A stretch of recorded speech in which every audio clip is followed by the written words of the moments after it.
Hello, Natalie. Hi, it's lovely to be with you. Lovely to be with you as well. Thank you very much for coming on our documentary about green energy and our global economy today as well. So I'm going to start off by asking you, could you introduce yourself and what you do? Sure. I'm Natalie Bennett, one of the two Green Party members of the House of Lords. I've been here in the House of Lords for 5 years, and the House of Lords is a little bit strange because it's actually a life sentence. Just like being sent to jail, you stay here until you choose to retire or die. So I represent the Green Party of England and Wales. I was the leader of the Green Party from 2012 to 2016. And we've just had a very good election for the Green Party. We've now got 4 Green MPs down in the House of Commons. And we're a fast-growing party in the UK. And that's because I think people are looking for new answers, and we offer a different kind of model of society, a different kind of model of economy, and that's what people are looking for at the moment. Yes, thank you. And going into the Green Party, could you just tell us the core values of the Green Party and how that differs from other parties in the UK? Well, the key difference is we understand that there are boundaries to this planet. People may have heard of Kate Raworth's donut economics, the idea that we have to live within the boundaries of this planet. And if you look at, for example, the Stockholm Resilience Centre, they've identified 9 planetary boundaries, and the human race collectively has exceeded 7 of them. But we've done that while also creating a world that's full of poverty, insecurity, poor health. In the UK, for example, 5-year-olds are now shorter than they were a few years ago, which is a result of poor diets and poverty. So as Greens, we know we have to live within those physical boundaries, but we want to make sure that everyone has the resources, everyone in the UK, everyone around the world has the resources for a decent life.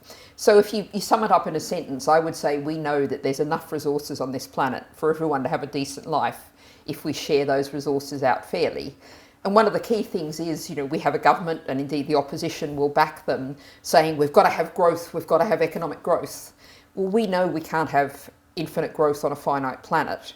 And what we want is a decent sufficiency for everybody to have a good life, for human potential capacity to be developed. That means everything from education to decent jobs for people who want it. A very big green idea is the idea of a universal basic income. All of these are green ideas that mean that people are working for a society that works rather than people working for the economy. Definitely. Yeah, that I can completely see that. So as your idea as both a member of the House of Lords and a former leader of the Green Party, how would you assess the UK government in the past couple of years? Well, I think you've got to divide that in two, because we've had 14 years of slight variations, but 14 years of a conservative, a right-wing government. The name people are most likely to have heard of probably is Boris Johnson, a very right-wing government. And we've just for a few months now had the Tories lost the election, and we've got a Labour government now with Sir Keir Starmer in charge as Prime Minister. So when I'm over in the House, we still hear on a daily basis multiple times, we've only been here for 4 months, And that is, you can't obviously fix everything in 4 months, but we've had 14 years of austerity where government services have been cut back, everything from funding for education, the basic education in schools, funding for local councils, so we've lost libraries and services for children, youth services. We've just basically seen a hollowing out of British society through those 14 years. And unfortunately, what we're not seeing is a government that's really prepared to put the investment in that we need. The Green Party in the election, we were very much championing the idea of a wealth tax. Inequality has just exploded in our society. The growth that we've had, the wealth of our society has been concentrated in a few hands, the 1%, or the 0.1%. And so we think that wealth tax could fund some of those public services we desperately need to produce. But the government is saying no. The government, before the election, ruled out whole sorts of different kind of ranges of taxes. And they've really dug themselves in a hole by not being brave enough, not being bold enough.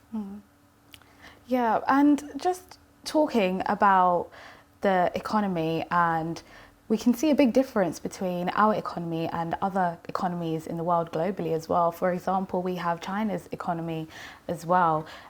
From a Western perspective and your perspective, how do you view and evaluate China's economy in the past 20 years, for example? Well, I think when we're talking about China, we need to have a multifaceted, sophisticated approach to China. I mean, I was, until recently, the co-chair of the all-party parliamentary group on Hong Kong. Now, human rights in Hong Kong are a particular issue for Britain because we were the co-signatory with the joint declaration with China about protecting human rights and the rule of law in Hong Kong. That's been sliced away. There's long-term issue, of course, with Tibet, with the treatment of the Uyghurs, with concerns about the position of Taiwan, with what's happening in the South China Sea. All of those are concerns about the actions of the Chinese state. But we also have to acknowledge that China is one of the major world economies now, and they are showing real leadership, which I'm afraid since the election of Donald Trump is incoming US president, we're not going to see from the United States. Europe also is struggling, so China needs to be leading in the global transition to a green economy, and in many ways they are making real progress. I think one of the things that really needs to be challenged is lots of people who say that Britain shouldn't be taking climate action say, but what about China's emissions? But I think there's three things that really need to be said about that. First of all, China is very much leading. The stats are that the International Energy Agency says by 2030, between now and 2030, 60% of new renewable installations will be in China around the globe. So China is doing a great deal. Secondly, there's the issue of historic emissions. The US by far is the greatest historic emitter. UK is also very much up there because we industrialised early. The Carbon Brief, the website, did a study recently that said that in terms of total emissions, China may never exceed the US. So we have to count those historic emissions. And the third and really crucial thing is that most of those counts are based on territorial emissions. So those are the emissions that are actually coming from on the territory. The UK's Independent Committee on Climate Change says we should shift over to consumption emissions. So who actually uses the products that producing these emissions? If you buy in the UK a new washing machine, or you buy a new shirt made in China, those emissions should count against the UK, not against China if they're making things for us. So I think it's really important to challenge those, oh, but what about China kind of arguments when we're talking about the climate emergency. We need everybody, every country, to make changes to their systems to deliver a world living within the planetary boundaries, living within the climate limits. So China has to be a big part of the solution in that space. So talking about it on a global scale, what do you think are the most efficient measures that can be taken and implemented at an accelerated pace to create a better relationship between global economies and the environment on a global scale? Well, I think, and I've got a book out about this called Change Everything, and what that focuses on is social innovation. And again, this is something different that Greens say that other parties don't. We say we can't have business as usual with added technology. If you take, for example, the UK, we use about the resources of 3 planets every year, our share of them, but we only have 1 planet. We need to not just obviously put in solar panels and wind turbines and switch to electric cars, although that can't be a one-for-one switch between electric and petrol and diesel cars because you need all the resources to make those electric cars. So what we need to do is not just technological change, but also change the ways our societies work. So universal basic income, something that gives people security so they don't feel like they have to keep consuming more because that's the only way they'll be secure. Growing movement in the UK is the idea of a 4-day working week as standard with no loss of pay. And that's, again, we think about what's the economy for? The economy is to give people a decent life.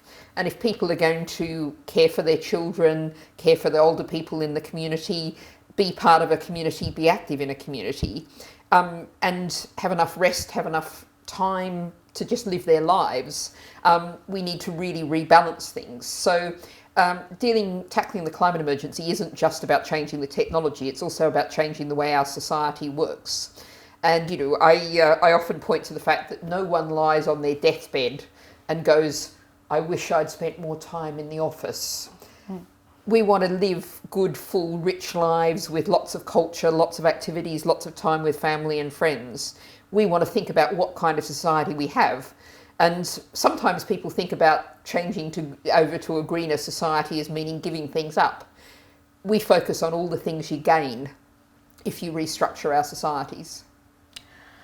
And talking about the green transitioning, what initiatives are the UK taking for our green transitioning? Well, I think to start with the positives, the UK has made really significant progress in getting rid of coal, in shifting to offshore wind particularly. The UK is genuinely a leader in that. We've made a lot less progress on solar panels. We're still building new homes without solar panels on the roof, which makes no sense at all. And we're also still building homes that immediately need to be retrofitted in terms of insulation, the quality of those. That's a real failure. We also saw the last Conservative government that's just recently been thrown out. They were against onshore wind, which is one of the cheapest options. Where I think we're really failing too is we should be focusing on community energy. Renewables have the potential for each community to generate a lot of their own energy and to own that energy and to make the profits from that energy. So rather than a handful of big multinational energy companies supplying the electricity that we need, if we have each community generating electricity, each household generating electricity, solar panels on the roof, a battery in the kitchen, and people then really start to think about their energy use, because you can get your energy bill down to zero. And isn't that quite exciting and quite fun? And so Britain has made some real progress, particularly in offshore wind, but it's really not making the progress it should be in other areas. And I've just been in the House, just before we speak, talking about nuclear. And the Green Party, as is true of Green parties across Europe, we don't think that new nuclear is the answer. That's partly issues of cost, it's issues of safety and security, but it's also that nuclear is too slow. We are in a climate emergency, and what we need is to act fast to get change. And new nuclear at the absolute best is going to be something like 10 years' time, whereas you can put solar panels on the roof next week, put a wind farm up in a year or two. So then, what can we do then to reach our goal of creating zero carbon emissions before in time, basically, for our climate change? Well, that timing thing is interesting. I mean, Britain has the target of net zero by 2050. Now, the net is an interesting issue because I think over the last few years, there's been a real realising of the idea of offsetting. Oh, we're going to protect this forest somewhere in the Amazon and we can keep burning fossil fuels. We have to both protect the Amazon forest and stop burning fossil fuels. It's not an either or. Mm-hmm. So we've really failed in making progress in that kind of area. But the kind of changes that we need to do are very much changing our society. I mean, fashion is an area people don't realise that the emissions just from the fashion industry exceed both global shipping and airlines added together. And the UK, for example, the volume of clothing sold in the UK now is double what it was 10 years ago. I don't recall people going around naked or in rags 10 years ago. We have a massively, massively overproducing fashion sector. And that's a real problem. And also, we've got to really think about the financial sector. The financial sector is still funding oil and gas, new oil and gas, ensuring new oil and gas projects. We have to leave all of that fossil fuel in the ground. And one of the other things this government is getting very wrong is it's very keen on the idea of so-called carbon capture and storage. So you burn the fossil fuels and then you pump the carbon dioxide usually into the ground. So the problem with this is there's projects running around the world. They've just saw some figures on one in Western Australia. They're just not delivering anything like what they've promised in terms of the amount being captured. It costs an absolute fortune, and it just basically makes no sense because nature did the carbon capture and storage for us. It put the coal, the oil, the gas there in the ground. And if we just leave it there, it's absolutely free. doesn't cost us anything, doesn't do any environmental damage to dig it up, and we use the energy from the sun, the wind, perhaps the tides, those kind of energy that's much less destructive. And in terms of the UK economy, making a green transitioning, what effects does this have on our job market or job creation, for example, especially moving away from fossil fuels? Mm-hmm. Well, one of the key things that the catchphrase for this is a just transition. And what we very much need to have is a just transition. We saw when Britain moved away from coal, when Margaret Thatcher, the Conservative Prime Minister, closed the coal mines, communities were just abandoned. People who'd had good jobs that paid quite well, albeit they were often very dangerous and bad for their health, those jobs disappeared and nothing came in their place, or what came in was very low paid, very insecure kind of employment. So a just transition means that you're actually ensuring that everyone comes along and is carried into a decent society. Now, the fossil fuel society that we have now is very far from a decent society. Levels of poverty in the UK, I think there's probably not a lot of awareness in perhaps the rest of continental Europe. For example, the poorest 10% of people in the UK are 20% poorer than the poorest 10% of people in France. So we have a massive poverty problem. We have a massive problem with areas of poverty. And the solution to that is not fossil fuels. Fossil fuels economies, the current economic models have created that system. We've got a finance-dominated economy with money focused in London and the southeast. We need to spread prosperity around the land. That means things like growing food locally, having strong local economies, getting away from the dominance of a few multinational companies across our economy. All of those are changes that can actually ensure that everyone has a decent life while we live within the physical limits of this planet. And judging this compared to other economies, for example, with China's economies, which are reaching nearly 50% of the world's renewable energy creation, how would you judge China's initiatives in making the green transitioning as per their core value of their development strategy? Well, when we're talking about China, we can't ignore the human rights issues in China. That means Tibet, Hong Kong, the Uyghurs, the way in which they've been saber rattling against Taiwan, and against there people across the whole society. It's a society that doesn't have the rule of law, that has some very major human rights issues right across the whole society. You can't ignore those things, but you also have to acknowledge that China has come economically a long way. I think China, like the UK, has a real problem with inequality, has a real problem with corruption. I mean, the UK has a huge corruption problem. The City of London is the global centre of corruption. It was actually a Conservative minister who, a few months ago, pointed out that 40% of the world's dirty money flows through either the City of London or the Crown dependencies, the small leftovers of empire from around the world. So China has a corruption problem. We have a corruption problem. We invited lots of people from China with corrupt connections to come to London. So all of those things are interlinked and intermingled. But we do have to acknowledge that China is making progress whilst expressing concerns. And that should frame the UK's, Europe's relationship with China, is it requires not one, just only focusing on human rights or just only focusing on climate and focusing on economy, ignoring the human rights. It needs a sophisticated, interlinked understanding of saying we're going to keep raising human rights issues, but we're also, where you're doing good things, going to acknowledge that you are doing good things. And I think one of the other issues that's not talked about nearly enough is food security. This is going to be the coming issue of the next 10 or 20 years. We've already just seen the horrendous floods in Spain, and that's had real impact on lots of the, particularly fruit and vegetable supplies around Europe. The climate emergency means there are going to be real issues with food security. You look at the fact we have ageing populations around the world. We have a broken food system. What we would say as Greens is we have to stop factory farming of animals. All of the issues about, obviously, animal welfare, but also about climate emissions and about food waste. You're taking perfectly good food that humans could eat and feeding it to animals to get a small amount of food out at the other end. that's a huge waste. So we need to think about changing the food system, and that's something that China, they did actually, they sort of backpedaled afterwards, but they did actually announce a couple of years ago that they wanted to cut meat consumption by 50%. Unfortunately, they backpedaled on that, but that was a real gesture of understanding the issues around factory farming.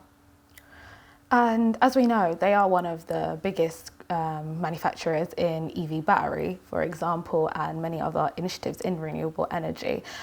What impact do you think these initiatives have on the global economy? Well, I think when we're talking about EV batteries, we can't ignore the fact that mining is innately destructive.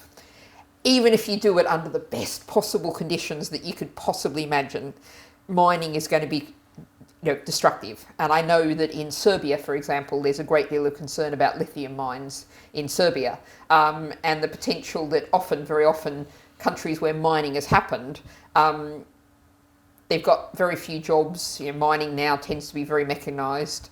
The profits flow elsewhere. The good manufacturing jobs happen elsewhere. So we've really got to think about whether we're talking about energy generation or energy use or energy storage of batteries. All of these things, the best possible energy you can have, the cleanest, greenest energy you can possibly have is the energy you don't need to use. So we need to think about minimising the need for energy. And electric batteries are often for cars. We need to focus on public transport, buses, trains, etc., and also active transport, walking and cycling. So we need to actually think about, we need thoughtful use of energy, using energy only where we need it. And if we think about global inequalities, so much of the energy we use, here in the UK, if you go through a train station, there's all these electronic billboards, and even indeed there on the streets, electronic billboards.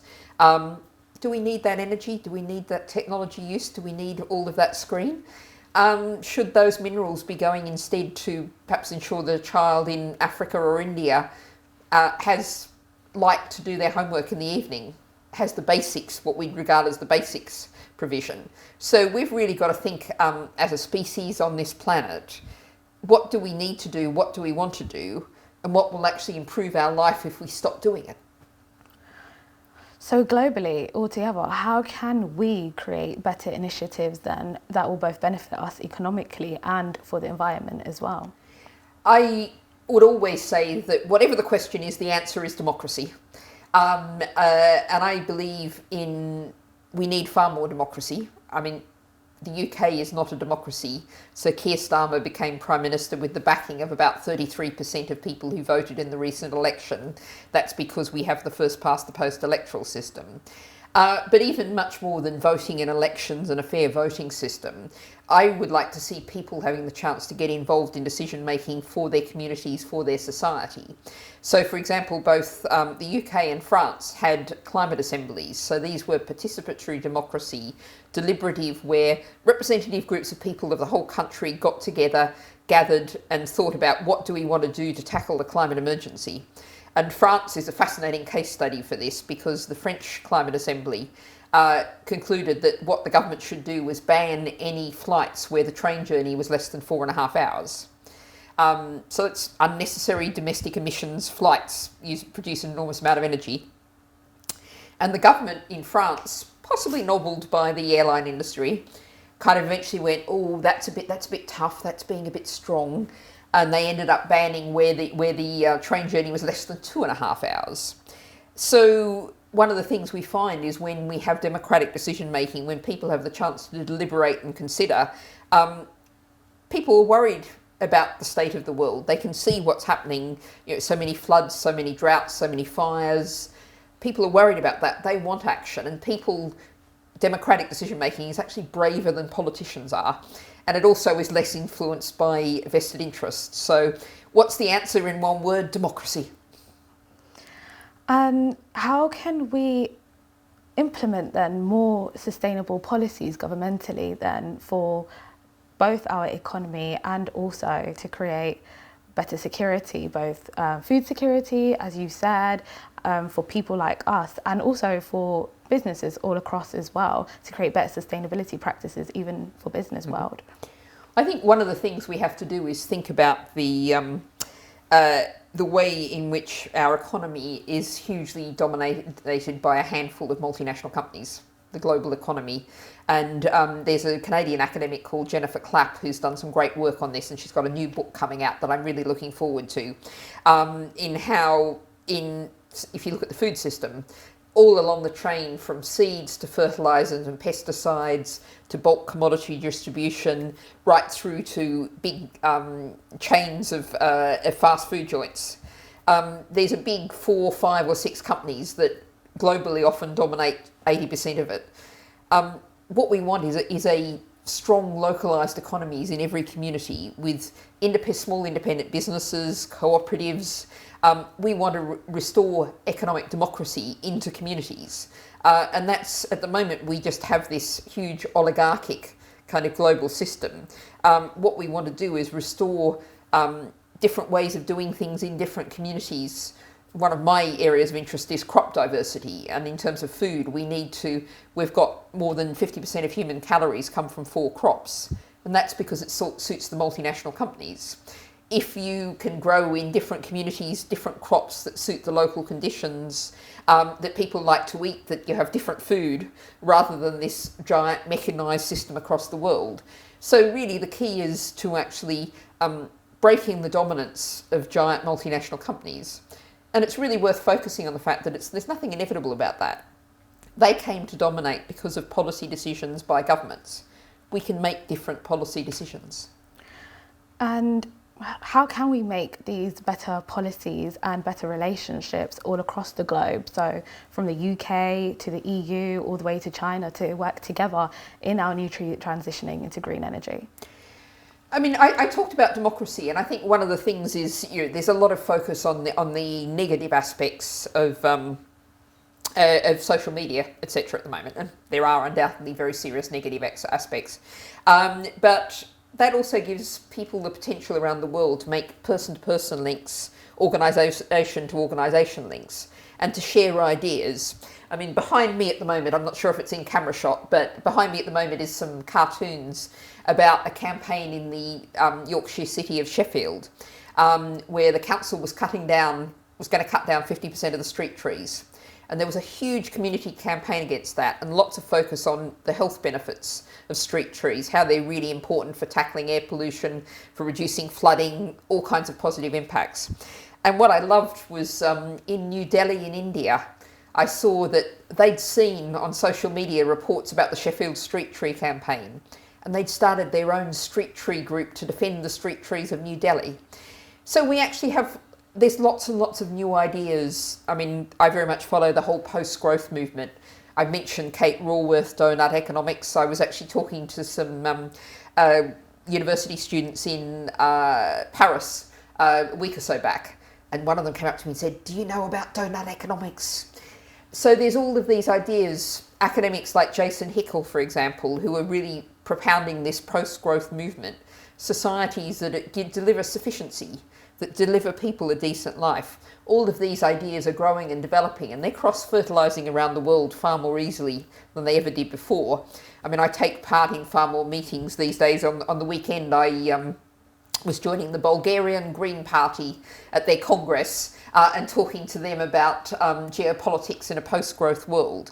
So we actually have lots of potential that wasn't there before to grow these new ideas, and people are looking for these new ideas. And I would say that centrist politics is dead, because centrist politics means leaving things much as they are now. And the public, people understand that that's just not a viable option. We have, I'm afraid to say, a real advance of far-right political movements, far-right populists, which are very disturbing. But we also have the growth of the new ideas of community, of meeting people's needs, of genuinely tackling poverty and inequality.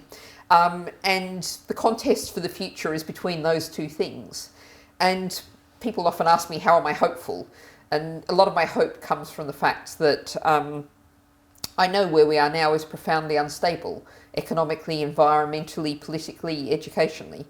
And that's good news, because where we are now is really not very good. And we have the chance to build something new, something much more positive, something different in the coming years. So, I go to schools, colleges and universities a lot. And I often say to the young people, I start off with an apology. I'm 58 years old. On behalf of my generation, I'm sorry we've made a right mess of things, but we now have the chance to all get together and build something better. Thank you very much. And if you have any last words for both us as a society and for the global economy as well, based on the green energy transition and how to continue this in a positive manner collaborating between all of us and creating better opportunities for us as well and for our world. I guess my final words would be, we need a world of democracy, and that means a world where everyone makes politics what they do, not have done to them. Often when people talking about green things, they focus on individual behaviour, but what we really need is system change. So we make the environmentally and socially responsible thing to do the easiest, cheapest and simplest thing to do. And to make that happen requires people getting together to change the system, not focusing on what they do as individuals, but having the time, the energy, the space and the opportunity to build this new world. Thank you very much. It was a very insightful conversation and I thank you for coming on it. Thank you very much. Thank you.